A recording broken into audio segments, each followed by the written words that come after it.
Hello दोस्तों, मैं लेकर आ गई हूँ आपके लिए एक बहुत ही अनोखी मूवी जो यकीनन आपको बहुत अच्छी लगने वाली है। But before we start the movie do not forget to like the video and subscribe to my channel. Movie start होती है हमारे मेल लीड योशा से, जो कि दरअसल एक मरमेड प्रिंस है। तभी वो अपने फ्रेंड्स के पास आकर उनसे अपने एक और साथी के बारे में पूछता है, जिस पर उसके फ्रेंड्स उसको बताते हैं कि एक्चुअली वो वहाँ पर बैठा हुआ आपका ही वेट कर रहा है। मुझे लगता है कि हमें उनके पास जाना चाहिए। वो सभी अपने फ्रेंड के पास पहुँच गए, जो कि बहुत ज्यादा अपसेट था। तभी योशा उससे पूछने लगा कि तुमने इतनी बड़ी बेवकूफी क्यों की, तुमने अपनी जिंदगी को रिस्क में क्यों डाला। तुम अच्छी तरह से जानते हो कि लड़कियों के करीब जाना हमारी जिंदगी के लिए बहुत ज्यादा खतरनाक हो सकता है, लेकिन फिर भी तुमने इतनी बड़ी बेवकूफी कर दी। जिस पर उसका फ्रेंड उसे कहता है कि एक्चुअली मैं उस लड़की की खूबसूरती की मार मारा गया हूँ। इसको देखते ही मैं खुद पर कंट्रोल नहीं कर सका और आज मेरी ये हालत हो गई। मैं सिर्फ आप सब लोगों को यही एडवाइस करना चाहूंगा कि प्लीज अपनी जिंदगी में कभी भी किसी लड़की के करीब मत जाना। इतने में उसकी तबीयत ज्यादा खराब होने लगी तो वो सब प्रे करने लगे, जबकि वो लड़का धुआं बनकर हवा में उड़ गया।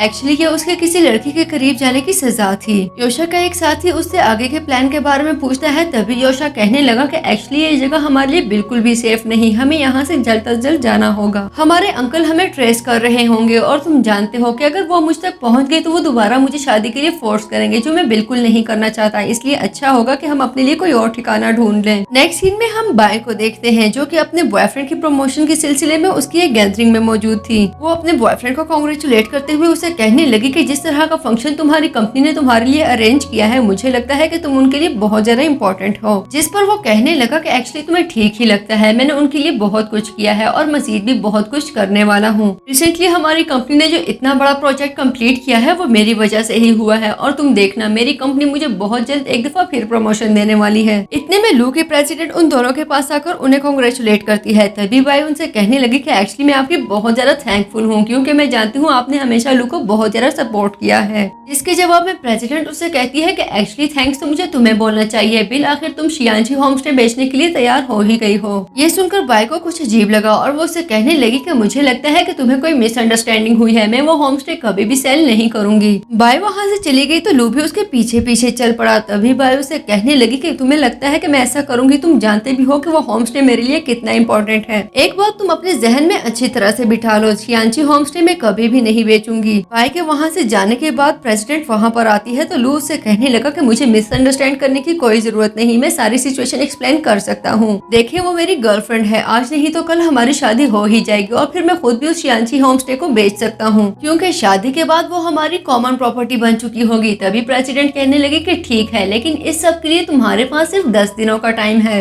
लू कहने लगा कि ठीक है, अब इस होम स्टे को बेचने के लिए मुझे कोई भी नहीं रोक सकता। जबकि दूसरी तरफ योशा अभी तक अपने अंकल से भाग रहा था, जो कि उसको इस बात के लिए फोर्स कर रहे थे कि तुम्हें बच्चों को जन्म देना चाहिए, क्योंकि इस तरह तुम्हारी जनरेशन आगे बढ़ेगी। लेकिन योशा इन सब चीजों के लिए बिल्कुल भी रेडी नहीं था। वो अच्छे से जानता था कि अगर वो किसी भी लड़की के करीब चला गया तो इसका अंजाम क्या होने वाला है। लेकिन उसके अंकल उसको कन्विंस करने की कोशिश कर रहे थे कि तुम एक प्रिंस हो, तुम्हारी जनरेशन को आगे बढ़ना ही होगा और जिस बात से तुम इतना डर रहे हो उसके चांसेस सिर्फ 45% हैं। लेकिन बिल आखिर योशा वहाँ से भाग ही गया। समंदर में उतरने के बाद योशा अपनी असली रूप में वापस आ चुका था और वो समंदर में स्विमिंग कर रहा था। जबकि उसी समंदर किनारे बाई भी बैठी थी, जो कि नेकलेस में लू की पिक्चर को देख रही थी, लेकिन उसका नेकलेस पानी में गिर गया, जिसको बचाने के लिए वो पानी में छलांग लगा देती है। बाई को स्विमिंग नहीं आती थी और वो डूबती चली गई, लेकिन योशा उसको देखते ही उसके करीब आता है तो बाई उसको किस कर लेती है। एक डीप किस करने के बाद योशा उसको पीछे की तरफ धकेल देता है, क्योंकि वो जानता था कि ये सब उसके लिए खतरनाक हो सकता है।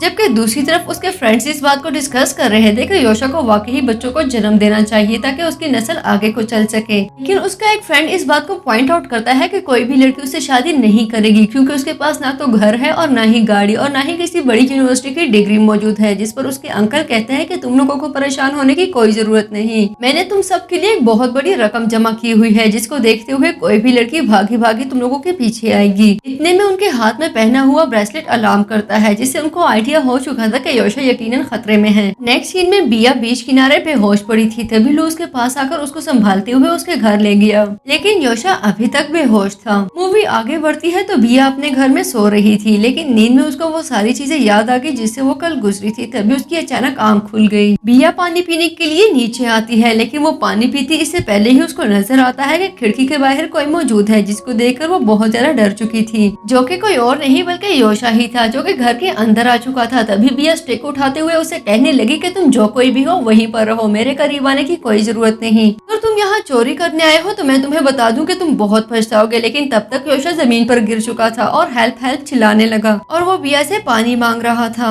कुछ ही देर में वो बहुत ज्यादा पानी पी चुका था। तभी वो बिया से एक और बॉटल मांगता है। बिया उसको पानी लाकर देती है और उसे कहती है कि ये पानी पियो और अगर इससे ज्यादा तुमने कुछ मांगा तो मैं तुम्हें घर से बाहर निकाल दूंगी। बॉटल खाली होने के बाद वो बिया से मजीद पानी मांगता है, जो उसको सोडा कैन लाकर देती है और उसे कहती है कि ये तुम्हें फ्री में नहीं मिलेगा, इसके तुम्हें मुझे पैसे देने होंगे। लेकिन ये क्या, योशा को तो ना वो कैन खोलने आ रहा था और ना ही उसको सोडा का टेस्ट अच्छा लगा। तभी वो कहने लगा कि ये बिल्कुल बेकार है, जिस पर बिया कहती है कि मैंने पैसे मांग लिए तभी तुम ऐसे कर रहे हो। लेकिन इतनी देर में उसकी नजर फिश बाउल में मौजूद पानी पर पड़ चुकी थी। तभी वो भागते हुए वो पीने लगा, जिस पर बिया उसको रोकते हुए कहती है कि ये पीने के लिए नहीं है, प्लीज इसे मत पियो। जिसके जवाब में वो कहने लगा कि ऐसा क्यों कह रही हो, सभी फिश ऐसा ही पानी पीते हैं, मैं भी पी सकता हूँ। लेकिन बिया उसको रोकते हुए कहती है कि तुम बैठो, मैं पानी लाती हूँ। आपकी बात तो जैसे बिया अपने घर में मौजूद सारा पानी ही योशा के लिए ला चुकी थी और उसे कहने लगी कि प्लीज ये सारा पानी खत्म करो और यहाँ से जाने की करो। मैं अच्छे से जानती हूँ कि तुम एक स्कैमर हो, लेकिन मैं तुम्हें बता दूं कि मैं यहाँ पर भले अकेली रहती हूँ लेकिन यहाँ पर बहुत सारे कैमरास लगे हुए हैं, इसलिए अच्छा होगा कि तुम ये पानी पियो और यहाँ से खामोशी से चलते बनो। जिस पर वो कहने लगा कि जब तक तुम मुझे मेरा पर्ल वापस नहीं कर देती मैं यहाँ से कहीं नहीं जाने वाला। बिया उसे पूछती है कि क्या तुम्हारा कोई पर्ल गुम हो गया है, जिस पर वो कहता है कि हाँ। तभी बिया कहने लगी कि अगर गुम हो भी गया है तो इसका मुझसे क्या ताल्लुक। इसके जवाब में वो कहता है कि एक्चुअली मेरा पर्ल तुम्हारे ही पास है। तभी वो अपने पॉकेट दिखाते हुए कहने लगी कि देखो मेरे पास तुम्हारा पर्ल नहीं है। जिस पर योशा उसके स्टमक को घूरने लगा और उसकी इस हरकत पर बिया को काफी गुस्सा आ गया। तभी वो उसको थप्पड़ लगाते हुए कहती है कि ऊपर से इनोसेंट बनते हो और हरकतें देखो अपनी। सीन शिफ्ट होता है तो योशा बिया के पास आता है। तभी वो कहने लगी कि तुम कहते हो कि तुम एक फिश हो, अगर ये बात तुमने प्रूफ ना की तो मैं अभी पुलिस को बता दूंगी कि तुम लोगों के घर में जाकर उनके साथ स्कैम करते हो। और ये सुनते ही योशा बाथटब में छलांग लगा देता है और पानी में जाते ही वो एक मरमेड बन चुका था।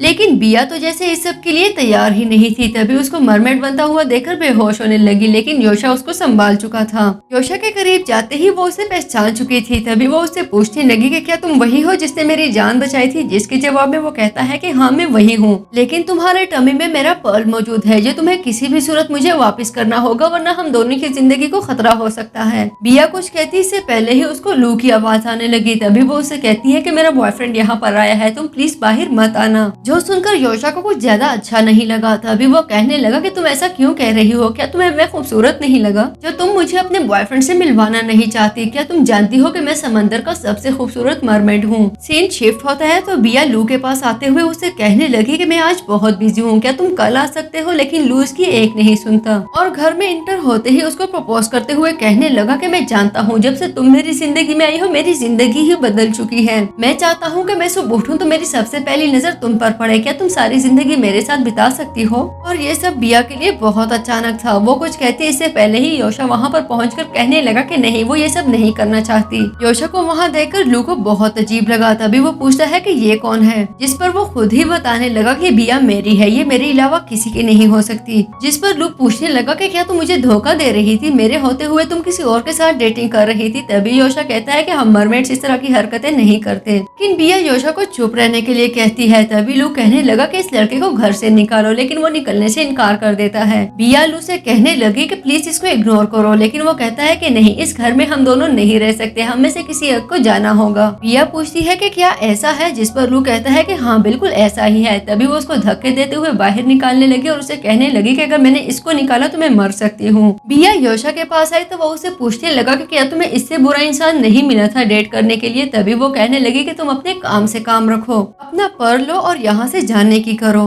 लेकिन अब तो जैसे उन दोनों का बस एक ही मिशन था कि किसी भी तरह उस पर्ल को बिया के स्टमक में से निकाला जाए। बिया एक स्पेसिफिक टी बनाकर लाई और उसे कहने लगी कि जब हम इसे ड्रिंक करेंगे तो हमें वॉमिटिंग आ जाएगी और उसके साथ तुम अपना पर्ल ले सकते हो। काफी देर तक वो दोनों वॉमिटिंग करते रहे, लेकिन इसके बावजूद भी उनको वो पर्ल ना मिल सका। बिया उसे कहने लगी कि तुम्हारा पर्ल बहुत ही स्टबर्न है। तभी वो कहता है कि कहीं ऐसा तो नहीं कि तुम प्रेग्नेंट हो, इससे बड़ा शौक भला क्या हो सकता था। तभी बिया सोचने लगी कि बेवकूफ लड़की, मेरा ऑलरेडी एक बॉयफ्रेंड है। जबकि दूसरी तरफ योशा इस सोच में था कि मुझे तो लड़कियों से ही नफरत है, आखिर मैं इसके इतने करीब कैसे जा सकता हूँ। लेकिन तभी वो उसको एक्सप्लेन करता है कि हम दोनों को एक साथ रहना होगा, जब तक वो पर्ल मिल नहीं जाता हम दोनों अगर जुदा हो गए तो हम दोनों की जान जा सकती है। सीन शिफ्ट होता है तो हम प्रेसिडेंट को उसके ऑफिस में देखते हैं। तभी उसके पास लू आकर उसे कहने लगा कि मैं आपका टारगेट पूरा नहीं कर सका, प्लीज मुझे थोड़ा समय और दे दे। जिस पर वो चिल्लाते हुए कहने लगे कि मैं तुम्हें ऑलरेडी 3 मंथ्स दे चुकी हूँ और अब तुम्हें मजीद टाइम चाहिए। वो उनको यकीन दिलाता है कि वो इस प्रोजेक्ट को कंप्लीट करने के लिए किसी भी हद तक जा सकता है। जिस पर वो कहने लगी कि ठीक है, मैं तुम्हें 10 दिनों का टाइम देती हूँ, लेकिन ये तुम्हारा लास्ट चांस है। अगर इस बार भी तुम इसे कंप्लीट ना कर सके तो फिर मेरे अनफेयर एटीट्यूड को लेकर मुझे ब्लेम मत करना। जबकि दूसरी तरफ बिया शियांची होम स्टे गई तो उसकी वर्कर उसे कहती है कि मैं मजीद आपके साथ काम नहीं करना चाहती, मैं चाहती हूँ कि मैं रिजाइन करूँ। लेकिन बिया उसको ऐसा करने से मना करती है और कहती है कि तुम जानती हो इस जगह को मैं बहुत जल्द एक 5 स्टार रेस्टोरेंट में चेंज करने वाली हूँ। लेकिन उसकी वर्कर उसे कहती है कि प्लीज मुझे और खुद को बेवकूफ मत बनाओ, मुझे यहाँ पर सारी चीजें अकेले मैनेज करना पड़ती है। मैं यहाँ की जनरल मैनेजर भी हूँ, फाइनेंस मैनेजर भी, वेट्रेस भी और क्लीनर भी। लेकिन इतनी मेहनत के बावजूद भी आपका होटल घाटे में जा रहा है। मेरी माँ ने ये सब बंद कर दे, आपको मजीद लॉस बर्दाश्त नहीं करना चाहिए। और वो वहाँ से चली गई। घर पहुँचकर बिया अपनी प्रॉब्लम योशा से शेयर करती है। तभी वो उसे कहता है कि तुम्हें परेशान नहीं होना चाहिए, सब कुछ ठीक हो जाएगा। कुछ देर में एक लड़का वहाँ पर बॉक्स लेकर बिया के पास आता है। तभी बिया उससे पूछती है कि तुमने एडवर्टाइजमेंट क्यों खत्म कर दी। तो लड़का कहने लगा कि मैं पिछले 10 सालों से तुम्हारा एक ही एड चला रहा हूँ, तुम्हारा भाई नहीं आने वाला, तुम क्यों खुद को परेशान कर रही हो। लेकिन बिया भी पीछे हटने वाली नहीं थी और उससे कहने लगी कि प्लीज तुम एक दफा फिर ये एड चला लो, मुझे यकीन है कि कभी ना कभी वो जरूर ये सब देख लेगा और जब भी मेरे पास पैसे आए मैं सबसे पहले तुम्हें 5000 युआन दूंगी। इस बात पर वो लड़का कन्विंस हो गया। तभी उसके जाने से पहले बिया उसको कुकीज देना चाहती है लेकिन वो लेने से इनकार कर देता है। उसके जाने के बाद योशा बिया से कहने लगा कि तुम्हारा होम स्टे अगर इतना ही घाटे में चल रहा है तो तुम उसको बेच क्यों नहीं देती। जिस पर वो कहने लगी कि नहीं, मैं ऐसा कभी भी नहीं करूंगी। दरअसल मेरा होम स्टे मेरे भाई की आखिरी निशानी है, वो जब भी लौट कर आएगा सीधा इसी होम स्टे आएगा, मैं नहीं चाहती कि वो आए और दोबारा खो जाए। इसके बाद जोशा बिया को समंदर की लाइफ के बारे में बताते हुए कहने लगा कि समंदर में सभी फिश इक्वल होते हैं, जिसका जो मन में आए कर सकता है और वहाँ पर हमें पैसे भी नहीं कमाने पड़ते। मूवी आगे बढ़ती है तो योशा बिया के साथ उसके होम स्टे में हेल्प करवा रहा था। तभी कुछ लड़कियां जो कि वहाँ से गुजर रही थी उनकी नजर योशा पर पड़ी और वो डिस्कस करने लगी कि ये लड़का कितना हैंडसम है, हमें यकीनन यहाँ पर टाइम स्पेंड करना चाहिए। लेकिन योशा उनको देखकर वहाँ से भाग गया। तभी वो होम स्टे के अंदर जाकर रिसेप्शन पर खड़ी बिया से रूम बुक करने के लिए कहती है और उससे पूछती है कि क्या ये हैंडसम लड़का यहीं पर काम करता है। उनके इस क्वेश्चन पर बिया समझ चुकी थी कि ये लड़कियां यहाँ पर सिर्फ और सिर्फ योशा की वजह से आई है। तभी वो मन ही मन में कहने लगी कि ये लड़का इतना भी यूजलेस नहीं है और यही वजह थी कि बिया ने योशा को गेट पर खड़ा कर दिया, जिसको देखने के लिए वहाँ पर लोगों की एक बड़ी तादाद पहुँच चुकी थी। लेकिन तभी योशा के फ्रेंड्स उसको ढूंढते हुए वहाँ पर पहुँच चुके थे। वो डिस्कस कर रहे थे कि यकीनन योशा को किसी ने किडनैप करके यहाँ पर रखा होगा। तभी वो उसको लेकर वहाँ से भागने लगे लेकिन योशा उनके साथ जाने से इनकार कर देता है और उन्हें कहता है कि इस लड़की के पास मेरा पर्ल मौजूद है। योशा के फ्रेंड्स उसके साथ होम स्टे पहुँच चुके थे, जहाँ पर वो सब मिलकर बिया को इस बात के लिए कन्विंस करते हैं कि आज की रात वो सब एक साथ उस होम स्टे में ही गुजारेंगे। बहुत मुश्किलों से बिया सिर्फ इस कंडीशन पर उनको रहने की इजाजत देती है कि कोई भी मेरे रूम के आसपास नहीं आएगा और न ही मेरी किसी चीज को छेड़ेगा। नेक्स्ट सीन में वो सब होम स्टे के छोटे से पूल में मौजूद थे। तभी योशा कहता है कि तुम लोग जानते हो कि मेरा पर्ल खो गया है, अब मैं एक प्रिंस नहीं रहा, मैं चाहता हूँ कि मेरा थ्रोन तुम में से किसी एक के हवाले किया जाए। लेकिन उनमें से कोई भी ये रिस्पॉन्सिबिलिटी लेने के लिए राजी नहीं था। तभी एक उससे पूछता है कि ये पर्ल तुमने खोया कैसे, मेरा मतलब है कि ये पर्ल उस लड़की के पास कैसे चला गया। जिस पर एक दफा फिर योशा को बीते हुए लम्हे याद आने लगे। लेकिन योशा कहने लगा कि ये इतना इम्पोर्टेंट नहीं है, इम्पोर्टेंट ये है कि वो पर्ल वापस कैसे लिया जाए। इतने में वहाँ पर बिया आ जाती है और आकर कहने लगी कि कितने मजे से अपनी टेल्स निकाल कर बैठे हुए हो, अगर किसी ने देख लिया तो मेरे लिए बहुत मुश्किल हो जाएगी, इसलिए जाओ और सो जाओ। लेकिन वो नोटिस करती है कि सभी लड़कों में योशा की टेल बहुत खूबसूरत है। बिया के जाने के बाद योशा का एक फ्रेंड उसे कहता है कि तुम इसको एक्सक्रीट करने की कोशिश करो। जिस पर वो कहता है कि मैं ये कर चुका हूँ लेकिन इससे कुछ भी नहीं हो रहा। उसको दूसरी सजेशन मिलती है कि उसको कुछ खिला दो ताकि वो वॉमिटिंग करे, इस तरह तुम्हें तुम्हारा पर्ल वापस मिल जाएगा। लेकिन योशा कहने लगा कि मैं ये भी ट्राई कर चुका हूँ, इससे भी फायदा नहीं हुआ। तभी उसको एक खतरनाक सजेशन मिलती है कि बिया को जान से मार दो, इस तरह तुम आसानी से अपना पर्ल वापस ले सकते हो। सीन शिफ्ट होता है तो बिया अपने रूम में सो रही थी। तभी योशा और उसके फ्रेंड्स उसके रूम में इंटर होते हैं और उनके पास एक नाइफ थी। तभी वो एक दूसरे से कहने लगे कि तुम जाकर उसकी जान लो, लेकिन कोई भी आगे बढ़ने के लिए रेडी नहीं था। योशा उसके फ्रेंड के साथ लड़ रहा था, दोनों एक दूसरे से कह रहे थे कि तुम्हें आगे बढ़कर उसको मारना चाहिए। इसी दौरान बिया उठ चुकी थी और वो उनके हाथ से नाइफ लेकर कहती है कि अगर तुम लोगों से नहीं हो पा रहा तो मैं कर लेती हूँ।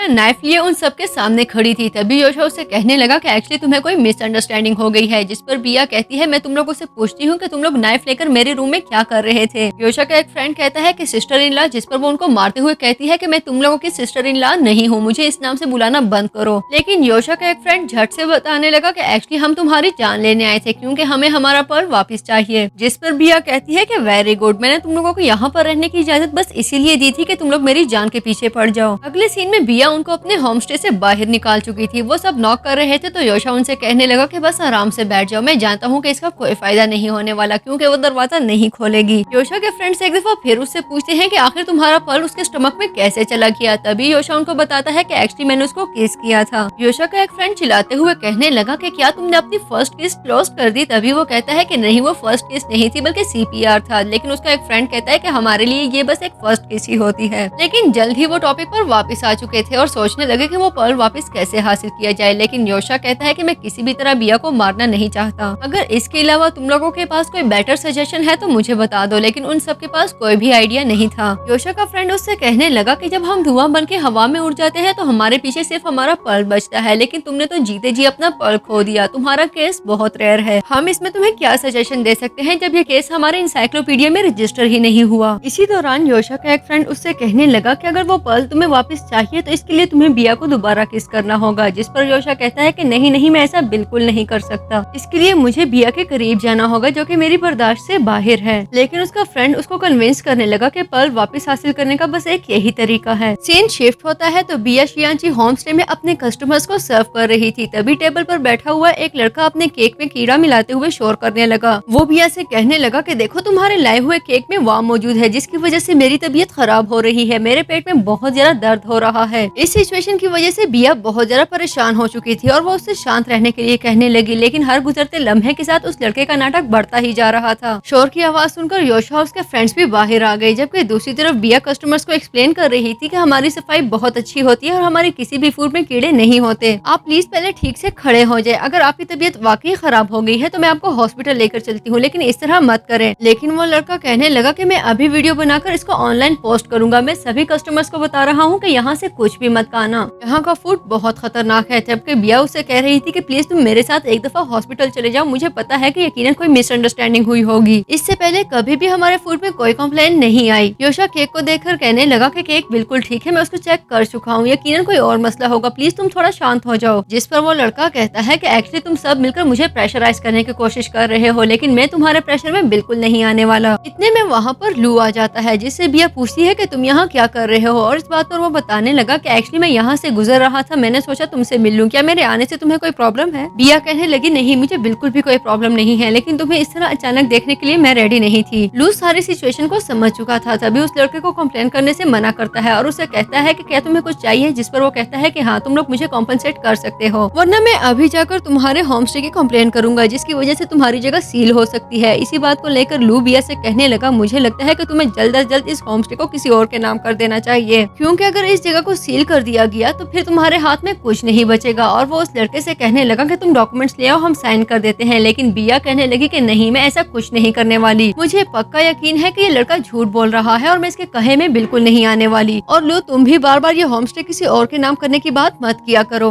लू उसे समझाता है कि देखो अगर इस जगह को सील कर दिया गया तो तुम्हारे पास कुछ नहीं बचेगा। और तभी उससे कहने लगा कि ऐसा करो, तुम इस लड़के को कुछ पैसे दे दो। जिस पर बिया कहने लगी कि मैं पैसे बिल्कुल नहीं दूंगी, मेरे फूड में कोई मसला नहीं था, वो बिल्कुल ठीक था, और अगर उसमें कोई मसला था भी तो मेरे पास पैसे नहीं है। जिस पर वो कहता है कि देखा, मैंने कहा था ना, एग्रीमेंट साइन कर लो, हमारी कंपनी तुम्हें जो पैसे देगी उसमें से इस लड़के को कॉम्पनसेट कर देना। लेकिन तभी योशा कहता है कि तुम्हें कितने पैसे चाहिए। जिस पर वो लड़का कहने लगा कि मुझे 1 लाख युआन चाहिए। जिस पर योशा कहता है कि ठीक है, मैं तुम्हें 1 लाख युआन देने के लिए रेडी हूँ। इस बात पर बिया कहने लगी कि इसकी कोई जरूरत नहीं है, मुझे पक्का यकीन है कि मेरा फूड बिल्कुल ठीक था, मैं अभी पुलिस को कॉल करके यहाँ पर बुलाती हूँ, दूध का दूध और पानी का पानी हो जाएगा। पुलिस का सुनते ही वो लड़का तो जैसे कांपने ही लग गया। तभी कहने लगा कि तुम सब मुझे एक दफा फिर प्रेशराइज कर रहे हो, मैं अभी वीडियो बनाकर ऑनलाइन पोस्ट करता हूँ। जिस पर योशा और उसके फ्रेंड्स उस लड़के को रोकते हैं, लेकिन तभी उसकी पॉकेट में से एक शापर निकलता है जिसके अंदर वर्म्स मौजूद थे और वो सब समझ चुके थे कि वो उनको फ्रेम करने की कोशिश कर रहा था। तभी योशा कहता है कि मैं पहले ही समझ चुका था कि ये सब कुछ इंटेंशनल है। वो लड़का जब समझ गया कि अब मैं पकड़ा गया हूँ तभी वो माफी मांगते हुए वहाँ से जाने लगा और कहने लगा कि मैं तो प्रैंक कर रहा था। उस लड़के के जाते ही लूबिया से कहने लगा कि तुम्हारा प्रॉब्लम सॉल्व हो चुका है, मुझे लगता है कि अब मुझे जाना चाहिए। लेकिन उसके जाते ही योशा बिया को हाथ से पकड़ते हुए अपने साथ बाहर ले गया, जहाँ पर वो देख रही थी कि लू अभी तक उस लड़के के साथ मौजूद था और उसे कह रहा था कि तुमने इतनी बड़ी अमाउंट क्यों मांगी, तुम्हारी वजह से तुम्हारी ओवर एक्टिंग पकड़ी गई। मैं बोला भी था कि जरूरत से ज्यादा एक्टिंग मत करना, अगर तुम इतनी एक्टिंग ना करते तो वो आराम से एग्रीमेंट साइन कर देती, तुमने मेरा सारा प्लान खराब कर दिया। वो लड़का लू से पेमेंट करने के लिए कहता है, जिस पर लू कहता है कि तुमने कौन सा मेरा काम कर दिया है जो मैं तुम्हारी पेमेंट करूँ, और उसको मारते चिल्लाते हुए वहाँ से भगाने लगा। ये सब देखने के बाद बिया लू को कन्फ्रंट करती है तो लू उससे कहने लगा कि देखो मैं तुम्हें एक लास्ट टाइम समझाता हूँ कि इस एग्रीमेंट को साइन करने में ही तुम्हारी भलाई है। इस पर बिया कहती है कि देखो मैं तुम्हें पहले भी कितनी दफा बता चुकी हूँ कि ये मेरे भाई की निशानी है, उसको मैं कभी भी नहीं बेचना चाहूंगी भले कुछ भी हो जाए। इनफैक्ट मैं तुम्हारे साथ ब्रेकअप कर रही हूँ। तभी वो कहने लगा कि क्या तुम मुझसे ब्रेकअप कर रही हो? मुझे पता है कि ये सब तुम इस अमीर लड़के की वजह से कर रही हो। तभी बिया कहने लगी कि हाँ तुम ठीक कह रहे हो, मैं ये सब योशा की वजह से कर रही हूँ। इतने में योशा के फ्रेंड्स भी वहाँ पर पहुँच चुके थे जो आकर कहने लगे कि सिस्टर इन लॉ क्या सब ठीक है, कहीं यहाँ पर लड़ाई तो नहीं हो रही। जिस पर लू कहने लगा कि सिस्टर इन लॉ वाओ क्या फैमिली है, लेकिन उसके जाते ही बिया उन सब से कहने लगी कि आइंदा मुझे सिस्टर इन लॉ बिल्कुल मत बुलाना। और योशा भी कहता है कि क्या तुम लोगों ने उसकी बात सुन ली है, आइंदा से उसको सिस्टर इन लॉ बुलाने की कोई जरूरत नहीं।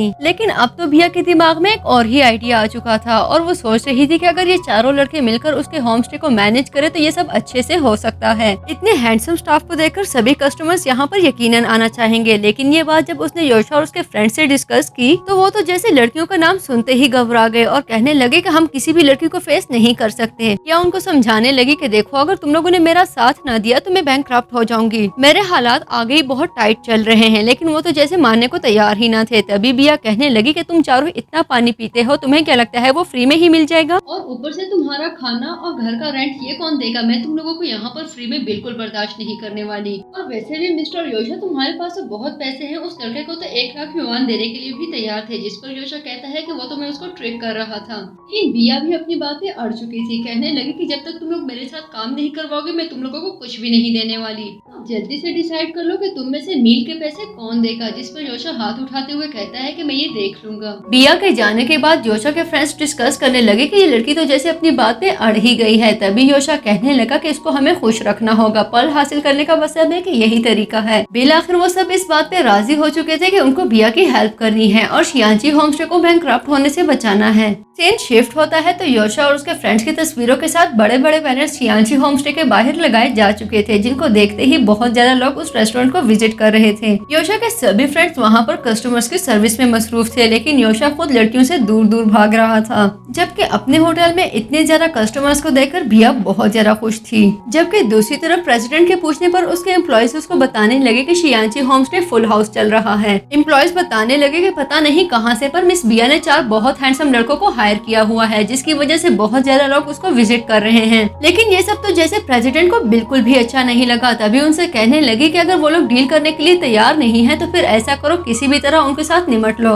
बिया योशा के साथ होटल के बार में मौजूद थी। तभी उसका फ्रेंड आकर उसे कहने लगा कि टेबल नंबर 7 पर कस्टमर को ग्रेप योगर्ट चाहिए। जिस पर योशा कहता है कि ये सब बनाना मुझे नहीं आता, मैं सिर्फ कॉफी बना सकता हूँ। बिया कहने लगी कि तुम लोगों को परेशान होने की कोई जरूरत नहीं, मैं ग्रेप योगर्ट बना सकती हूँ, उन्हें कहो कि थोड़ा वेट कर ले। वो योशा से कहती है कि तुम बार को देखो, मैं मार्केट से ग्रेप्स लाती हूँ। लेकिन जैसे ही वो अपने होम स्टे से बाहर निकली, बाहर खड़ी वैन में लोग उसको जबरदस्ती बिठाने लगे, जिसके साथ ही योशा को अपने हार्ट में पेन फील होता है और वो समझ चुका था कि उसका सीपर्ल खतरे में है और वो बाहर की तरफ भागा। जैसे ही वो बिया की तरफ भागने लगा, एक गार्ड उसके सर पे भी पत्थर मारकर उसको बेहोश करके गाड़ी में बिठा देता है। दोनों ही किडनैप किए जा चुके थे। वो बेहोश थे। तभी प्रेसिडेंट उनको विजिट करने के लिए आई और आते ही अपने गार्ड से पूछने लगी कि तुम लोग बिया के साथ इस लड़के को क्यों लाए हो। जिस पर गार्ड्स उसे बताते हैं कि एक्चुअली ये लड़का हमारी जान नहीं छोड़ रहा था, इसलिए मजबूरी में हमें इसको भी उठाकर लाना पड़ा। लेकिन जल्द ही प्रेसिडेंट की नजर योशा के हाथ में मौजूद ब्रेसलेट पर पड़ती है। तभी वो गार्ड्स को वहाँ से जाने के लिए कहती है। एक्चुअली वो समझ चुकी थी कि ये कोई मरमेड है और मन ही मन में कहने लगी कि देखो जरा, आज तो हमसे मिलने समंदर के बीच में से मछली आई है। योशा के पर्ल को फील करने के लिए वो अपना हाथ उसके करीब लाती है, लेकिन उसको कोई भी पर्ल फील नहीं होता। लेकिन जैसे ही वो अपना हाथ बिया के पास लेकर जाती है, उसको जल्द ही एक पर्ल फील हो जाता है। तभी वो परेशान होते हुए सोचने लगी कि योशा का पर्ल बिया के पास कैसे आ सकता है।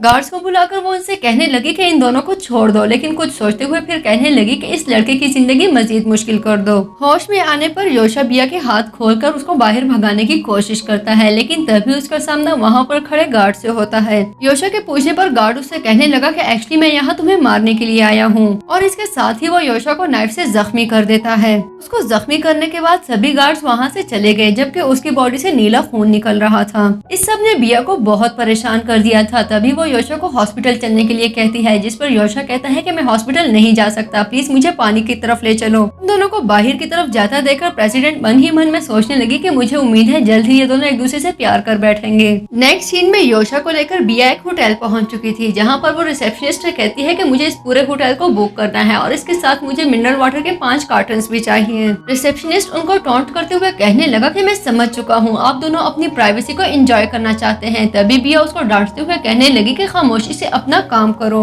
ऐसा ना हो कि मुझे तुम्हारी कंप्लेन करनी पड़े। नेक्स्ट सीन में वो योशा को लेकर एक पूल में पहुंच चुकी थी। पानी में उतरते ही योशा को जैसे आराम आने लगा, लेकिन उसकी तबीयत को लेकर बिया बहुत परेशान थी। तभी उससे कहने लगी कि प्लीज तुम जल्दी से ठीक हो जाओ, मुझे दोबारा ऐसी मछली कब मिलेगी जो कॉफी बनाना जानती हो। उसकी इस बात पर योशा उससे कहने लगा कि क्या मैं तुमसे कुछ पूछ सकता हूँ। बिया उसे कहती है कि हाँ पूछो। तभी वो कहने लगा कि क्या तुम मुझे फ्री में पानी दे सकती हो। बिया उसे कहने लगी कि तुम क्या सोच रहे हो, पहले तुम ठीक हो जाओ, बाकी सब हम देख लेंगे। लेकिन इतने में योशा सो चुका था। नेक्स्ट सीन में वो दोनों दोबारा रिसेप्शन पर मौजूद थे, जबकि योशा बिल्कुल ठीक फील कर रहा था। तभी रिसेप्शनिस्ट उन्हें कहता है कि तुम लोगों का बिल बहुत ज्यादा बन चुका है। बिल देखने के बाद बिया को भी फील होता है कि ये तो कुछ ज्यादा ही बन गया। तभी वो रिसेप्शनिस्ट से कहने लगी मुझे लगता है कि तुम्हारा होटल काफी एक्सपेंसिव है। जिस पर रिसेप्शनिस्ट उसे कहने लगा कि मिनरल वाटर के 5 कार्टन ऑर्डर करने के बाद तुमने 20 कार्टन को कंज्यूम किया और इसके अलावा पूरे होटल को बुक भी किया था। तभी सोचना चाहिए था कि ये सब कुछ एक्सपेंसिव भी हो सकता है। इतने में योशा के सभी फ्रेंड्स वहाँ पर पहुँच चुके थे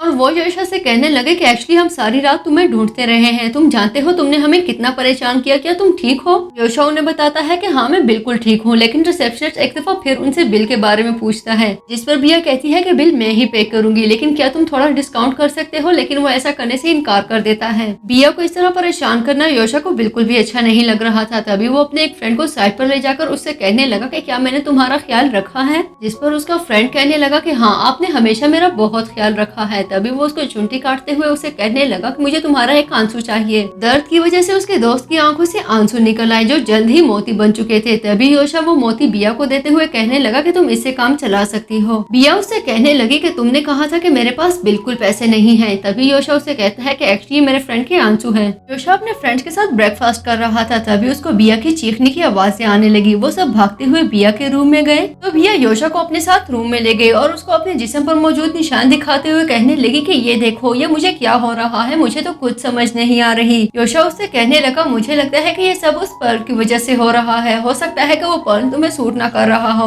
हमें जल्द से जल्द उसको बाहर निकालना होगा वरना कोई बड़ी प्रॉब्लम भी बन सकती है। तभी बिया पूछने लगी कि हम उसको बाहर कैसे निकाल सकते हैं, हम पहले भी बहुत कुछ ट्राई कर चुके हैं। जिसके जवाब में योशा कहता है कि पर्ल को बाहर निकालने का प्रोसेस भी बिल्कुल सेम है। जिस तरह किस करने के बाद ये अंदर चला गया था उसी तरह किस करने के बाद ये बाहर आ जाएगा। काफी देर तक वो दोनों किसिंग करते रहे लेकिन इसका उनको कोई फायदा ना हो सका। इनफैक्ट उन दोनों ने तो बाथटब में भी किस कर ली थी लेकिन फिर भी कोई फायदा हासिल ना हुआ और इस सिचुएशन की वजह से वो दोनों काफी परेशान हो चुके थे। नेक्स्ट सीन में प्रेसिडेंट का मैनेजर उसको बताता है कि मिस बिया के साथ सिर्फ योशा ही नहीं रह रहा बल्कि योशा के 3 और भाई भी हैं। जिस पर वो कहती है कि तुम्हें परेशान होने की कोई जरूरत नहीं, मेरे पास एक बहुत ही जबरदस्त प्लान मौजूद है। मूवी आगे बढ़ती है तो हम योशा और उसके फ्रेंड्स को एक दफा फिर पूल में देखते हैं जहाँ पर उसके फ्रेंड्स उससे पर्ल के बारे में पूछ रहे थे। योशा उन्हें बताता है कि हमने काफी देर तक किसिंग की लेकिन मुझे वो पर्ल वापस ना मिल सका। इनफैक्ट हमने तो पानी में भी किसिंग करके देख ली लेकिन इसका कोई फायदा नहीं हुआ। तभी उसका एक फ्रेंड जो कि काफी देर से खामोश था कहने लगा कि मुझे भी किसी लड़की के साथ रिलेशनशिप में रहना है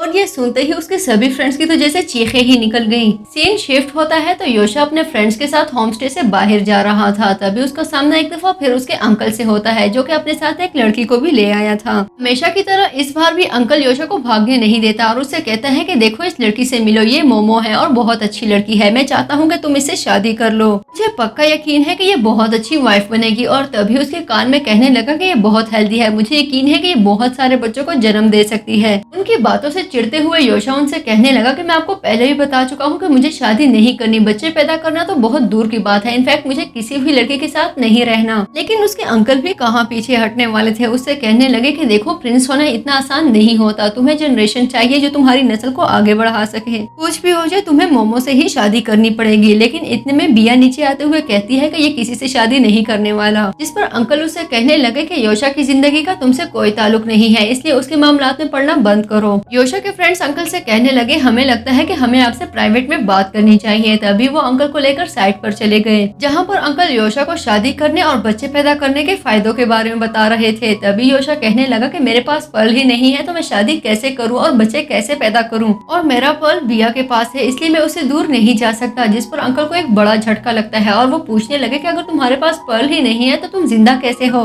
मैं अच्छे से जानता हूँ कि मरमेड्स बगैर पर्ल के सर्वाइव नहीं कर सकते। जिस पर योशा कहता है कि ऐसा ऐसा कुछ भी नहीं है, अब तो मैं पानी के अंदर रह ही नहीं सकता। अगर मैं पानी के अंदर चला जाऊँ तो मेरा भी इंसानों की तरह दम घुटने लगता है। इनफैक्ट अगर मैं पानी से थोड़ा दूर रहूँ तो मुझे प्यास लगने लगती है, या अगर बिया मुझसे दूर चली जाए तो मुझे घुटन फील होती है। इससे ज्यादा कुछ भी नहीं। योशा के अंकल उससे पूछने लगे कि वो पर्ल बिया के पास कैसे गया। वो कुछ कहता इससे पहले ही उसका फ्रेंड प्रैक्टिकल डेमो दिखाते हुए कहने लगा कि कुछ इस तरह से किया था, जिस पर अंकल उसे कहने लगे कि तुम्हें शर्म आनी चाहिए, हमारे प्रिंस होते हुए तुम इस तरह के कारनामे कर रहे हो, अभी तुम्हारी शादी नहीं हुई और तुम पहले ही किसिंग करते फिर रहे हो। योशा उन्हें समझाता है कि ऐसा कुछ भी नहीं है, इनफैक्ट मैं सिर्फ उस लड़की की जिंदगी बचा रहा था और ये सब हो गया। अंकल उसके एक फ्रेंड से पूछने लगे कि इस सब के बारे में तुम्हारा इंसाइक्लोपीडिया क्या कहता है, जिस पर वो कहने लगा कि मेरे इंसाइक्लोपीडिया में ये टॉपिक मौजूद ही नहीं है। एक्चुअली मेरे इंसाइक्लोपीडिया में कुछ पेजेस मिसिंग है, हो सकता है उन्हीं पेजेस में ये टॉपिक मौजूद हो, लेकिन वो मेरे पास नहीं है। तभी अंकल योशा से कहने लगे किसी भी तरह तुम्हें वो पर्ल वापस हासिल करना ही होगा, जिस पर वो कहता है कि मैं पहले ही बहुत कोशिश कर चुका हूँ लेकिन कुछ नहीं हो रहा।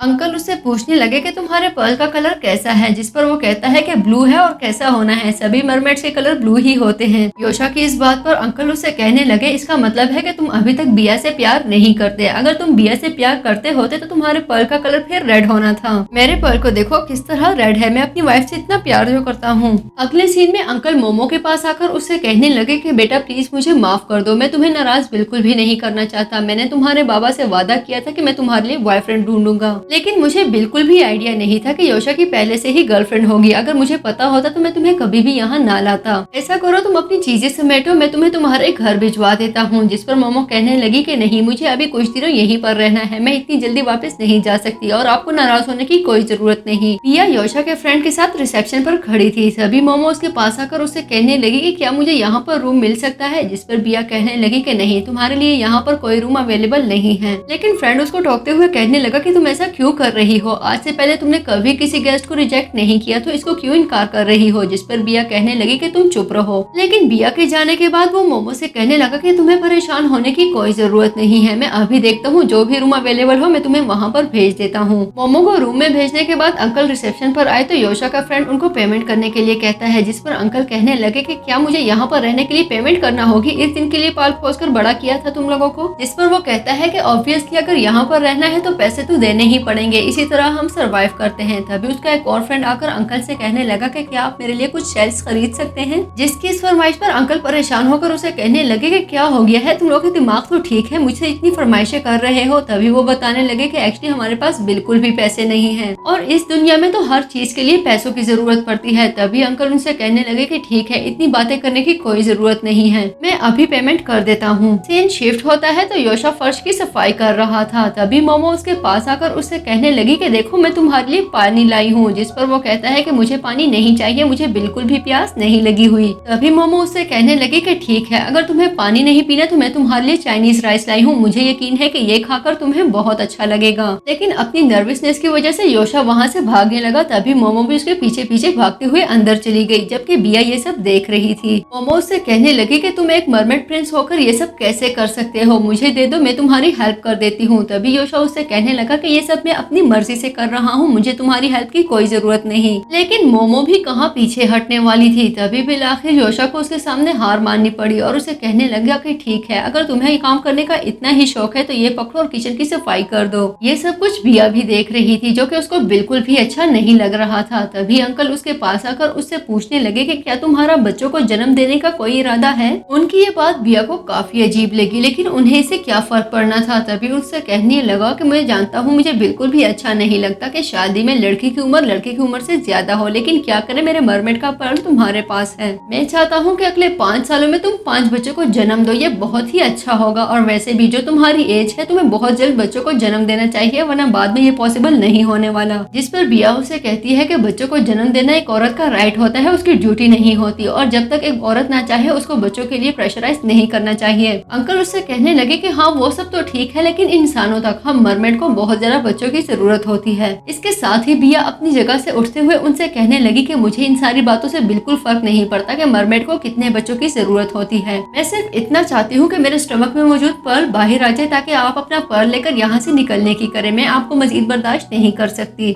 जबकि उसके जाने के बाद अंकल सोचने लगे कि क्या हमारे प्रिंस को बस एक यही लड़की मिली थी, अब तो मुझे हमारे प्रिंस की जनरेशन खतरे में नजर आ रही है। सीन शिफ्ट होता है तो योशा बाहर खड़ा था। तभी बिया उसके पास आकर उससे पूछने लगी कि तुम इतनी रात को यहाँ पर क्या कर रहे हो, जिस पर योशा कहता है कि देखो ये चीजें मेरे लिए मोमो लाई हैं, तुम्हें क्या लगता है कि मुझे ये खाना खाना चाहिए, तुम्हें लगता है कि ये डिलीशियस होगा, जिस पर वो कहती है कि मुझे नहीं पता, अपनी मोमो से ही पूछ लो। लेकिन उसका ये एटीट्यूड योशा को बहुत अजीब लगा। तभी वो सोचने लगा कि ये कौन सा तरीका हुआ बात करने का, मैं खुद ही पता लगा लेता हूँ। नेक्स्ट सीन में प्रेसिडेंट अपने ऑफिस में बैठी कोई काम कर रही थी। तभी वहाँ पर लू आ जाता है, जिसको देखकर प्रेसिडेंट को बिल्कुल भी अच्छा ना लगा और वो उससे पूछने लगी कि तुम बगैर नॉक किए अंदर कैसे आ गए। लेकिन लू के तेवर बिल्कुल बदले हुए थे। तभी वो उनसे पूछने लगा कि आपने मुझे फायर कैसे कर दिया, आप जानती हैं कि मैंने कितनी मेहनत की है, इस सब के बावजूद आपने बिना नोटिस के मुझे फायर कर दिया। इसके जवाब में प्रेसिडेंट उससे कहने लगी कि मैं जो चाहूँ कर सकती हूँ, लेकिन तुम्हारे इन्फॉर्मेशन के लिए मैं तुम्हें बता दूं कि एक्विजिशन प्रोसेस खत्म हो चुका है, इसलिए मैंने तुम्हें फायर कर दिया। और वैसे भी तुम बहुत अच्छे से जानते हो कि तुम अपना टारगेट अचीव करने में नाकाम हुए हो, उसके बावजूद भी तुम्हें इतने गट से कि मुंह उठाकर यहाँ तक पहुँच गए। लेकिन उनकी इन बात पर तो लू को जैसे गुस्सा ही आ गया। तभी उनसे कहने लगा कि आप अच्छे से जानती हैं कि 70 शॉपकीपर सिर्फ मेरी वजह से एग्रीमेंट साइन करने के लिए राजी हुए हैं। सिर्फ एक शियांची होम स्टे बाकी है, लेकिन आपको मेरी इतनी मेहनत नजर नहीं आ रही है, बस एक होम स्टे नजर आ रहा है। मैं आपसे कह रहा हूँ कि मुझे 10 दिनों का टाइम दे, मैं सब कर लूंगा। लेकिन वो ये भी जानता था कि अब की बार प्रेसिडेंट उसको बिल्कुल भी टाइम नहीं देने वाली। तभी कहने लगा कि अच्छा ठीक है, अगर 10 दिन का ना सही मुझे 5 दिनों का टाइम दे दो, मैं कुछ भी करके ये एग्रीमेंट साइन करवा लूंगा। लेकिन प्रेसिडेंट भी अपनी बात की पक्की थी। उनसे कहने लगी कि मैं तुम्हें पहले ही बता चुकी हूँ कि एक्विजिशन प्रोसेस खत्म हो चुका है, तुम्हें दोबारा बता रही हूँ कि सनसेट बीच प्रोजेक्ट खत्म हो गया है, मुझे तंग मत करो, मैंने तुम्हें फायर कर दिया है और इससे जरा बहस मैं नहीं करना चाहती। लून से कहने लगा कि मुझे फायर करके आपने बिल्कुल अच्छा नहीं किया, आपने मेरी जिंदगी बर्बाद करके रख दी। आपकी कंपनी को मैंने कितनी एनर्जी कितना टाइम दिया और सिले में मुझे क्या मिला, आप बहुत पछताने वाली हैं। सीन शिफ्ट होता है तो योशा अपने फ्रेंड्स के साथ बैठा हुआ था। तभी अंकल कोकोनट बार्स लाते हुए उनसे कहने लगा कि ये मोमो ने तुम सबके लिए बनाए हैं, तुम लोग ट्राई करो, मुझे पक्का यकीन है ये तुम लोगों को बहुत अच्छे लगने वाले हैं। कोकोनट बार्स उन सबको बहुत अच्छे लगे, जिससे अंकल को एक दफा फिर मोमो की तारीफ करने का मौका मिल गया और वो कहने लगे, देखा मैंने कहा था ना कि वो न सिर्फ क्यूट बल्कि बहुत ही जेंटल लड़की है। अभी वो यंग है, वो अगले 10 सालों तक भी बच्चों को जन्म दे सकती है, जबकि उसके मुकाबले में जिस लड़की को तुम लोगों ने चूज किया है वो एक बहुत ही गुस्सीली लड़की है और मुझे तो वो लॉयल भी नहीं लगती।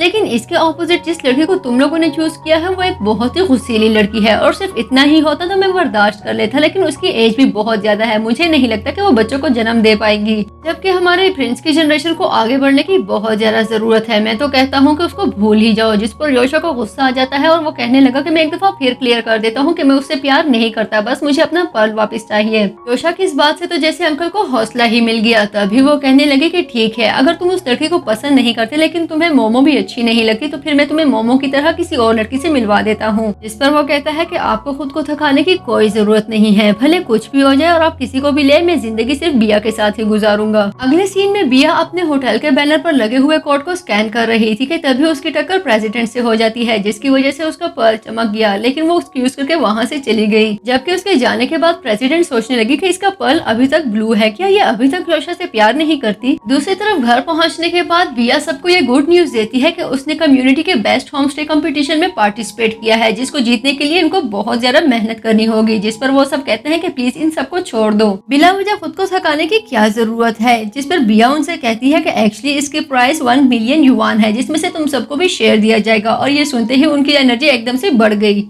वो सभी आपस में काम बांट लेते हैं, लेकिन जैसे ही वो काम शुरू करने लगे अंकल वहां पर आकर बिया से कहने लगे कि तुम्हारी हिम्मत भी कैसे हुई हमारे प्रिंस और उनके भाइयों को काम पर लगाने की। उनकी इस बात पर योशा उनको वाइपर देते हुए कहता है कि ठीक है, अगर मैं प्रिंस हूँ और काम नहीं कर सकता तो फिर मेरे हिस्से के काम आपको करने होंगे, इसके लिए आप अपनी बॉडी को ट्रेन करना शुरू कर दें। इसी दौरान वहाँ पर प्रेसिडेंट आ जाती है, जो बिया से कह रही थी कि एक्चुअली वहाँ पर तुम अपनी कीज छोड़ आई हो, मैं तुम्हें तुम्हारी कीज देने आई हूँ। ये सुनकर बिया को बहुत अच्छा लगा और उन्हें थैंक्स कहते हुए कहती है कि आप खुद यहाँ पर आई, वो भी सिर्फ मुझे कीज देने के लिए। अगर आप ना आती तो मैं तो अपनी कीज खो चुकी थी। लेकिन जाते ही उसकी टक्कर योशा के फ्रेंड से हो जाती है, जिसकी वजह से उसका ब्रेसलेट चमक उठा। और ये सब योशा के फ्रेंड को काफी अजीब लगा और वो उससे पूछता है कि क्या तुम मरमेड हो। नेक्स्ट सीन में वो सभी लोग होम स्टे के लाउंज में मौजूद थे। तभी योशा के फ्रेंड्स अंकल से कहने लगे कि क्या फीमेल मरमेड्स भी होती हैं, हमें इस बारे में कुछ भी पता नहीं था। जिस पर अंकल कहते हैं कि इनफैक्ट ये सब मैं भी पहली बार देख रहा हूँ। मैं ये बात बहुत अच्छे से जानता हूँ कि एक मरमेड सिर्फ मेल बच्चों को जन्म देती है। मुझे लगता है कि इस लड़की के डीएनए में ही कुछ मसला है। जिस पर वो सब उससे पूछते हैं कि अगर तुम मरमेड हो तो समंदर में क्यों नहीं रहती। तभी वो बताने लगी कि मैं पानी में नहीं रह सकती, पानी में उतरने से मेरा सांस बंद होता है और मुझे घुटन होने लगती है।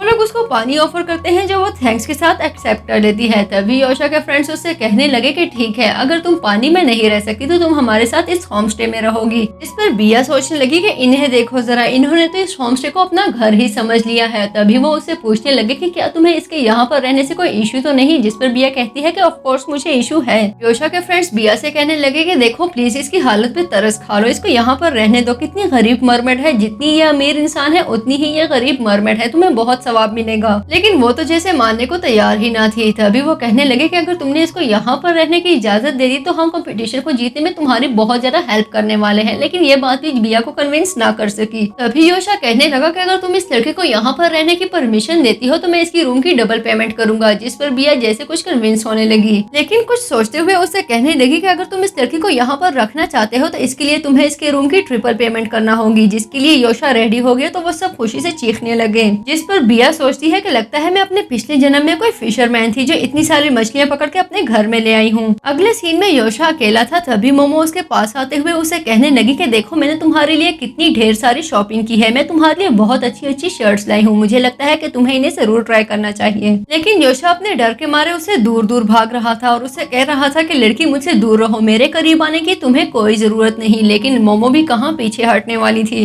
इसलिए थक हार कर योशा को हार माननी पड़ी और उसे कहने लगा कि ठीक है तुम वहीं पर रहो, ये शर्ट मुझे दे दो, मैं ट्राई करके तुम्हें दिखाता हूँ। उसने शर्ट पहनकर मोमो को दिखाई तो वो उससे कहने लगी कि तुमने इसके बटन्स बिल्कुल भी अच्छे से बंद नहीं किए, रुको मैं तुम्हारी हेल्प कर देती हूँ। और इस बात से तो जैसे योशा डर ही गया, इसलिए तेजी से वहाँ से भागने लगा। लेकिन सीढ़ियों से उतरते हुए उसकी टक्कर बिया से हो जाती है जो उससे कहने लगे कि ध्यान से चलो, ये मेरा घर है, तुम्हारी झील नहीं जहाँ अंधों की तरह भाग रहे हो। लेकिन जैसे ही उसकी नजर योशा के बटन्स पर पड़ी वो उससे कहने लगी रुको मैं तुम्हारे बटन्स बंद कर देती हूँ। लेकिन नीचे आते ही उसका सामना प्रेसिडेंट और योशा के फ्रेंड ज्वालू से हो जाता है। तभी प्रेसिडेंट उससे कहने लगी मुझे पता चला है कि तुमने किसी होमस्टे कंपटीशन में हिस्सा लिया है, मैं तुम्हारे होमस्टे को डेकोरेट करने के लिए कुछ चीजें लाई हूँ। इसके जवाब में बिया उसे कहती है कि मेरे पास सारी चीजें मौजूद है और मैंने अपनी सारी तैयारी कर ली हुई है, इसलिए तुम्हें परेशान होने की कोई जरूरत नहीं और ना ही मुझे तुम्हारे गिफ्ट की जरूरत है। बिया के वहाँ से जाते ही ज्वालू सबसे कहने लगा कि देखो प्रेसिडेंट ने हमारे लिए कितनी अच्छी अच्छी चीजें खरीदी हैं। सबको गिफ्ट देने के बाद प्रेसिडेंट बिया के पास जाकर उससे कहने लगी कि देखो मैं तुम्हारे लिए बहुत अच्छा परफ्यूम लाई हूँ। जिस पर बिया उसे कहती है कि एक्चुअली मुझे परफ्यूम से एलर्जी है, इसलिए तुम्हें खुद को थकाने की कोई जरूरत नहीं। नेक्स्ट सीन में प्रेसिडेंट मोमो के पास आकर उससे कहती है कि मुझे तुमसे कुछ जरूरी बात करनी है और तभी वो उसको पूल की सफाई पर लगा देती है और उससे कहती है कि अगर तुम ये पूल साफ करोगी तो इस पूल में नहाते हुए योशा सिर्फ और सिर्फ तुम्हारे बारे में सोचेगा। और इस बात ने मोमो को जैसे एक्साइट ही कर दिया। लेकिन वहाँ से जाने से पहले प्रेसिडेंट बकेट में कुछ मिलाते हुए वो पानी मोमो को देकर कहती है कि तुम्हें पूल की सफाई इस पानी से करनी चाहिए, जो मोमो लेकर अपने पास रख देती है। मूवी आगे बढ़ती है तो योशा अपने फ्रेंड्स के साथ बैठा हुआ था। तभी अंकल वहाँ पर आते हुए उन सब से कहने लगा कि मोमो की तबीयत काफी खराब है, इसलिए मैं उसको लेकर डॉक्टर के पास जा रहा हूँ, जहाँ से वो सीधे अपने घर जाएगी। सीन शिफ्ट होता है तो वो चारों अपने नूडल्स एंजॉय कर रहे थे। तभी बिया वहाँ पर आते हुए योशा से अंकल और मोमो के बारे में पूछने लगी, जिस पर वो बताता है कि एक्चुअली मोमो की तबीयत खराब हो गई थी, इसलिए अंकल उसको लेकर यहाँ से चले गए। बिया योशा से पूछने लगी कि उसको क्या हुआ है, जिस पर ज्वालू से कहता है कि तुम तो उसको बिल्कुल भी पसंद नहीं करती थी, तो तुम उसको लेकर परेशान क्यों हो रही हो। ज्वालू एक दफा फिर बिया से पूछता है कि क्या तुम्हें नूडल्स अच्छे लगते हैं, जिस पर बिया कहती है कि हाँ मुझे नूडल्स बहुत पसंद है। तभी प्रेसिडेंट वहाँ पर उसके पास आते हुए उसे कहने लगी कि मैंने तुम्हारे लिए कुछ नूडल्स रखे थे। लेकिन बिया नूडल्स लेने से इनकार करते हुए कहने लगी कि मुझे नूडल्स बिल्कुल अच्छे नहीं लगते, इसलिए मैं ये नहीं खाना चाहती। जबकि बिया का यह एटीट्यूड योशा को काफी अजीब लगा।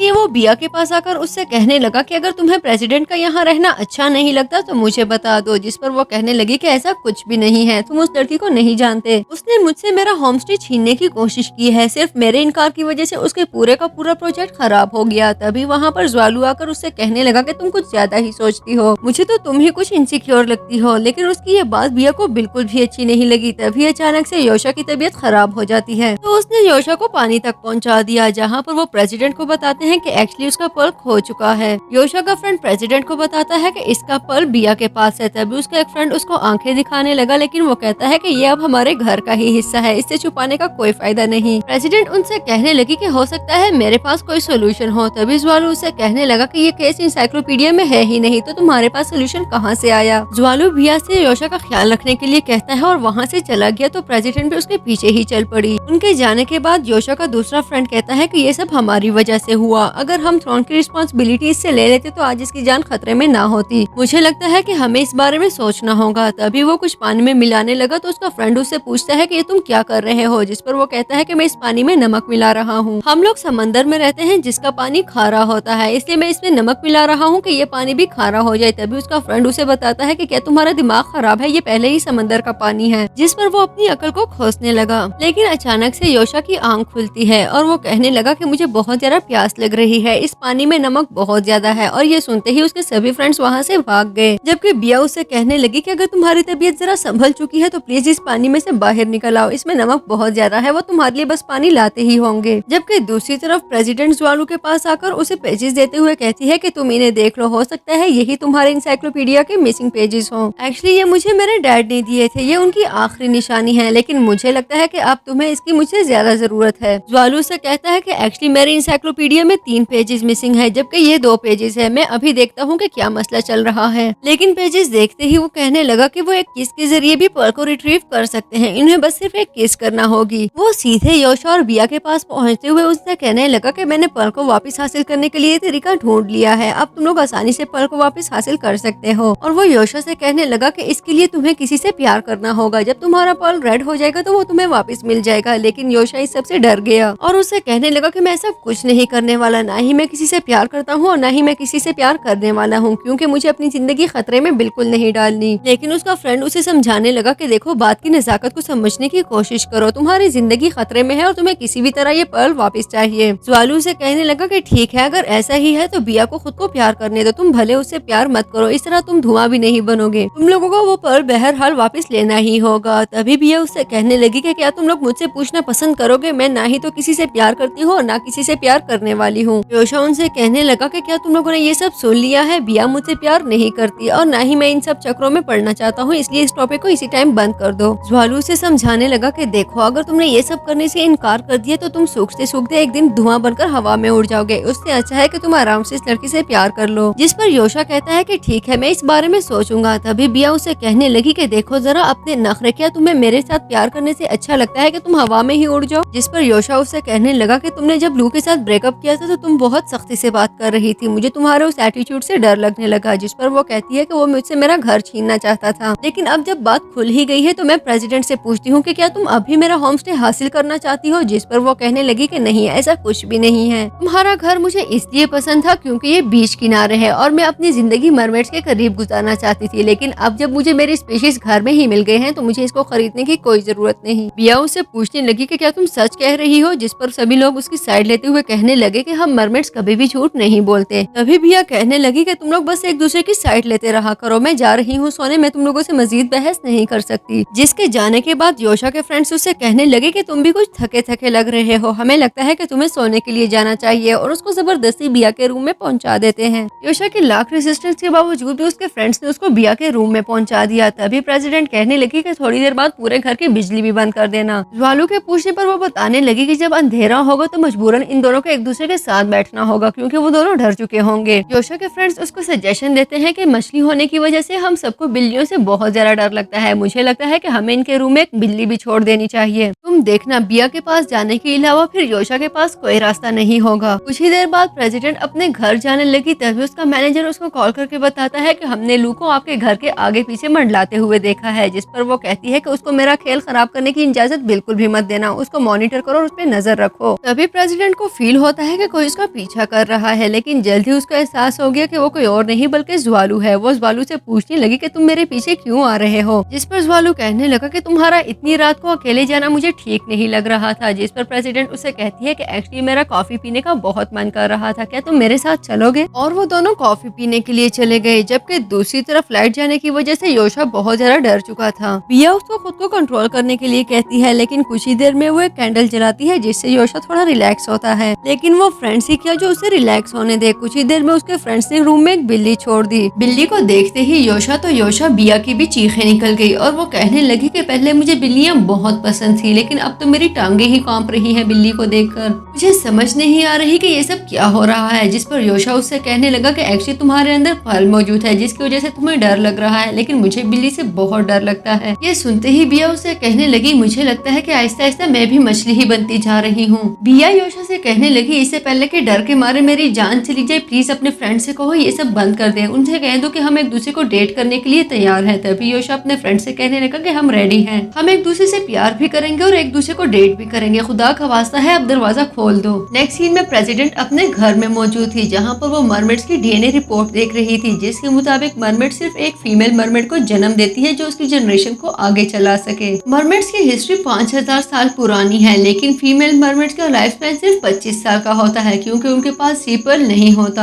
अपनी जिंदगी को आगे बढ़ाने के लिए उनको किसी ऐसे मेल मरमेड के पर्ल की जरूरत होती है जो किसी से सच्चा प्यार करते हो। लेकिन प्रेसिडेंट सोचने लगी कि अभी मेरे पास इतना टाइम बाकी नहीं है। योशा और बिया एक दूसरे को प्यार नहीं करते क्योंकि उनका पर्ल अभी तक ब्लू है। मुझे लगता है कि उन दोनों को मुझे खुद हेल्प करनी चाहिए, तब कहीं जाकर वो दोनों एक दूसरे को पसंद करने लगेंगे। अभी वो डीएनए रिपोर्ट्स देख ही रही थी कि इतने में वहाँ पर ज्वालू आ गया, जो कि उसके लिए खाना लाया था। लेकिन डीएनए रिपोर्ट छुपाने के लिए वो ज्वालू के करीब चली जाती है और उसकी अटेंशन डाइवर्ट रखने के लिए उससे कहती है कि मुझे खाने में प्रॉन्स पसंद है। लेकिन वो शर्माते हुए कहने लगा कि ठीक है, आइंदा मैं तुम्हारे लिए प्रॉन्स लाया करूंगा। प्रेसिडेंट उससे कहने लगी, एक्चुअली मेरी तबीयत आज कुछ ठीक नहीं, मेरी टांगों में बिल्कुल जान नहीं है। लेकिन ज्वालू कुछ नर्वस होते हुए वहाँ से चला गया। जबकि दूसरी तरफ योशा बिया के साथ डेट पर जाता है, जहाँ पर वो उसके लिए उसकी फेवरेट चिंबू खुद तैयार करके उसको खिलाता है, जो कि उसको बहुत ज्यादा अच्छा लगा। इसी दौरान बिया पास से गुजरते हुए एक लड़के को अपना भाई समझती है, जिस पर वो लड़का उसको बताता है कि मेरे बायोलॉजिकल पेरेंट्स ही मेरे असली पेरेंट्स हैं और मैं तुम्हारा भाई नहीं हूँ। तुम्हें यकीनन कोई मिसअंडरस्टैंडिंग हुई होगी, जिस पर बिया उससे अपोलोजाइज करते हुए वहाँ से जाने लगी। अचानक से बिया की तबीयत काफी खराब हो गई। तभी योशा उसको उठाते हुए घर की तरफ भाग रहा था, जबकि गाड़ी में बैठा हुआ लू ये सब देख रहा था।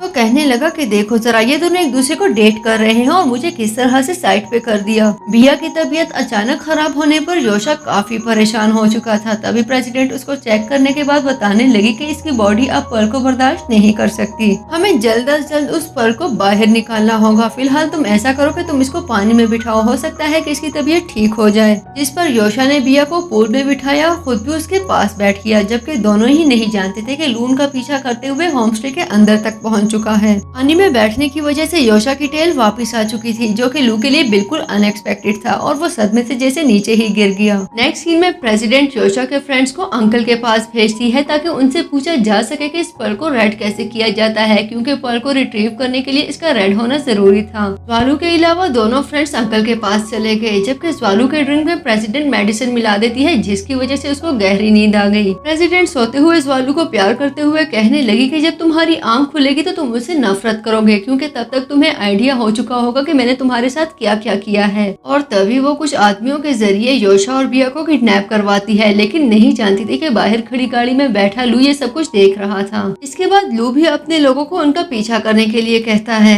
होमस्टे के अंदर आने के बाद लू कॉल करके मजीद लोगों को भी बुलाता है और मन ही मन में कहने लगा कि मैडम प्रेसिडेंट, मैंने कहा था ना कि एक दिन तुम बहुत पछताने वाली हो। जबकि दूसरी तरफ होश में आने के बाद बिया और योशा दोनों ही चौंक गए थे कि ये उनके साथ क्या हो रहा है। तभी बिया प्रेसिडेंट से कहने लगी कि ये तुम क्या कर रही हो, क्या तुम पागल हो गई हो। जिस पर प्रेसिडेंट योशा से कहती है कि क्या तुम जानते हो कि एक मेल मरमेड और एक फीमेल मरमेड में क्या डिफरेंस होता है। हम फीमेल मरमेड के पास सी पर्ल नहीं होता, जिसकी वजह से हमारी उम्र सिर्फ 25 साल की होती है। लेकिन अगर तुम मर जाओ तो मैं आराम से तुम्हारा सी पर्ल हासिल कर सकती हूँ। अब तुम्हारे पास सिर्फ दो ही ऑप्शन है, या तो तुम अपनी जान ले लो या फिर मैं इस लड़की की जान ले लेती हूँ। तुम्हारे मरने के बाद तुम्हारा पर्ल ऑटोमेटिकली बाहर आ जाएगा और वो मैं हासिल कर लूंगी। अगर तुम इस लड़की को बचाना चाहते हो तो तुम्हें अपनी कुर्बानी देनी होगी। लेकिन बिया योशा को ऐसा कुछ भी करने के लिए मना करती है, लेकिन योशा उसकी एक भी नहीं सुन रहा था और उसे कहने लगा कि अगर तुम्हें कुछ हो गया तो मैंने तो वैसे भी मर ही जाना है, इससे अच्छा है कि मैं खुद की जान लेकर तुम्हारी जान बचाऊं। अगर मैं मर गई तो सी पर्ल नेचुरली बाहर आ जाएगा, इस तरह से तुम्हारी जान भी बच जाएगी, क्योंकि मैंने तुम्हारी भी जिंदगी अजाब की हुई है। लेकिन बिया उसको ऐसा कुछ भी करने के लिए मना करती है। योशा खुद को स्टैप करता है, जिसकी वजह से सी पर्ल रेड हो गया, लेकिन अचानक ही वो दोबारा ब्लू हो जाता है। तभी प्रेसिडेंट कहने लगी कि मैंने अपना माइंड चेंज कर लिया है, मुझे लगता है कि तुम दोनों को एक साथ मरना चाहिए। लेकिन इससे पहले कि वो बिया को स्टैप करती, योशा चीखने लगा। योशा के चीखने से वो पर्ल दोबारा रेड होकर रिट्रीव हो जाता है, तो प्रेसिडेंट उसको हासिल कर लेती है। प्रेसिडेंट की खुशी का तो जैसे कोई ठिकाना ही नहीं था और वो कहने लगी कि देखो फाइनली मैं अपने मकसद में कामयाब हो ही गई। और उसके गार्ड्स उससे पूछने लगे कि हमें इन दोनों का क्या करना है,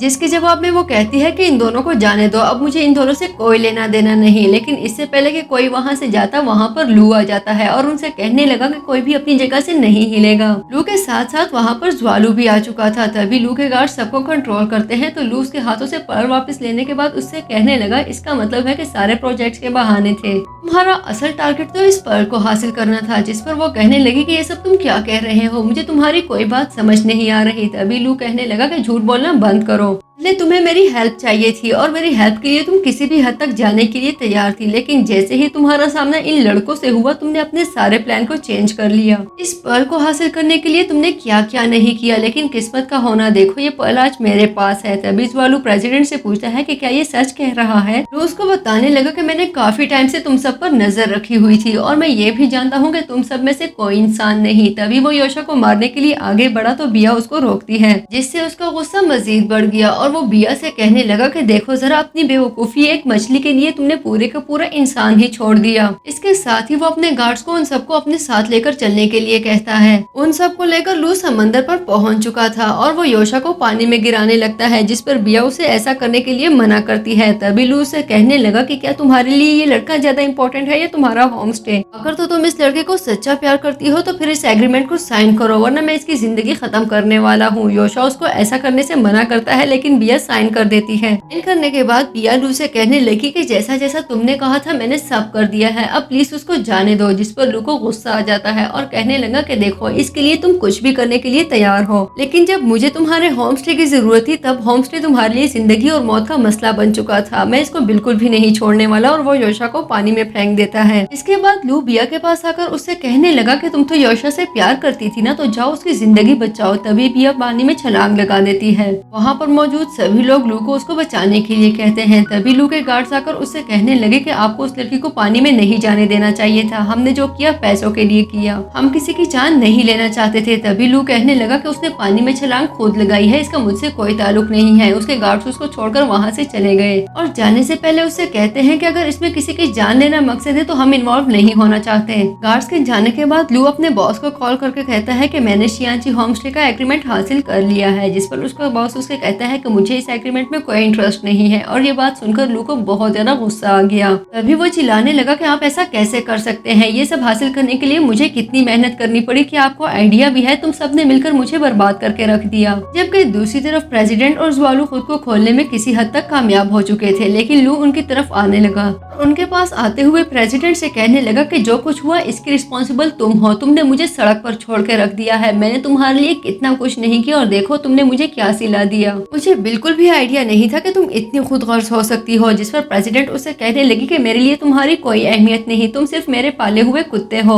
इस बात पर लू को बहुत गुस्सा आ गया। वो प्रेसिडेंट को हिट करने लगा, लेकिन ज्वालू के हाथ खुल चुके थे। तभी वो उसको अच्छा सबक सिखाता है। इतने में प्रेसिडेंट की नजर लू के हाथों से गिरे हुए पर्ल पर पड़ती है, जिसको वो भागकर उठा लेती है और ज्वालू से कहती है कि देखो मुझे मेरा पर्ल वापस मिल गया। ज्वालू से कहता है कि हाँ मैं जानता हूँ ये योशा का पर्ल है। तभी प्रेसिडेंट कहने लगी तुम्हें आइडिया नहीं है इस पर्ल को हासिल करने के लिए मैंने क्या क्या नहीं किया। ज्वालू उससे कहने लगा कि क्या तुम जानती हो कि एक पर्ल के बगैर मरमेड मर जाता है। तभी प्रेसिडेंट उससे कहने लगी कि एग्जैक्टली एक पर्ल के बगैर मरमेड मर जाता है। उसकी इस बात पर जैसे ज्वालू को अफसोस होने लगा। तभी वो उससे पूछता है कि क्या तुम योशा का पर्ल हासिल करना चाहती थी। जिस पर प्रेसिडेंट कहती है कि हाँ मैंने इसको हासिल करने के लिए अपनी जिंदगी तक दाव पे लगा दी। मैंने इसको हासिल करने के लिए क्या क्या नहीं किया, मेरे कितने सालों की मेहनत है इस पर्ल को हासिल करने के पीछे। ज्वालू उसे कहने लगा कि देखो अगर तुमने योशा का पर्ल उसको वापस नहीं किया तो वो मर जाएगा, तुम ऐसा करो उसका पर्ल उसको दे दो, तुम मेरा पर्ल रख सकती हो। भले ऐसा करने से मेरी जिंदगी खतरे में पड़ जाए, लेकिन मैं तुम्हें अपना सी पर्ल देने के लिए तैयार हूँ, क्योंकि मेरा पर्ल भी रेड है, तुम इसको एक्टिवेट कर सकती हो। तभी वो उससे पूछने लगी कि तुम्हारा पर्ल रेड क्यों है।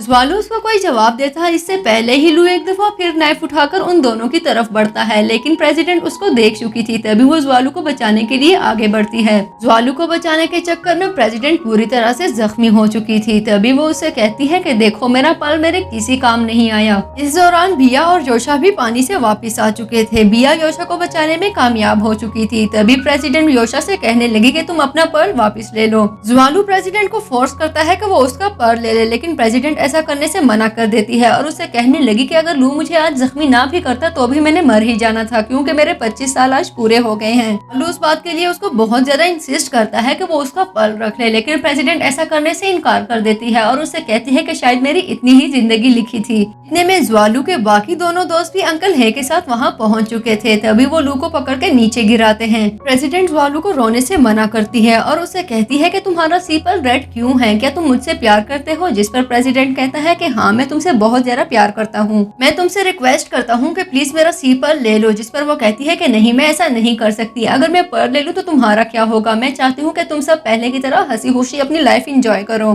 ज्वालू अंकल हे से रिक्वेस्ट करता है कि प्लीज मेरा पर्ल निकाल कर प्रेसिडेंट को दे दे, लेकिन कोई भी उसकी हेल्प नहीं कर सकता था। फिर आखिर प्रेसिडेंट अपनी आंखें बंद कर देती है और उसकी डेथ हो चुकी थी, जिस पर ज्वालू बुरी तरह से रो रहा था। कुछ ही देर में प्रेसिडेंट की डेथ हो जाती है तो वो धुआं बनकर हवा में उड़ने लगी, जबकि बाकी सब दूसरी तरफ मुंह करके उसके लिए प्रे करते हैं। इस ट्रेजिक एंड के साथ हमारी मूवी खत्म हो चुकी है, लेकिन अगर यहाँ तक पहुँच चुके हो तो वीडियो को लाइक करना और चैनल को सब्सक्राइब करना बिल्कुल मत भूलिएगा। मजीद ऐसी जबरदस्त मूवीज के लिए स्टे ट्यून।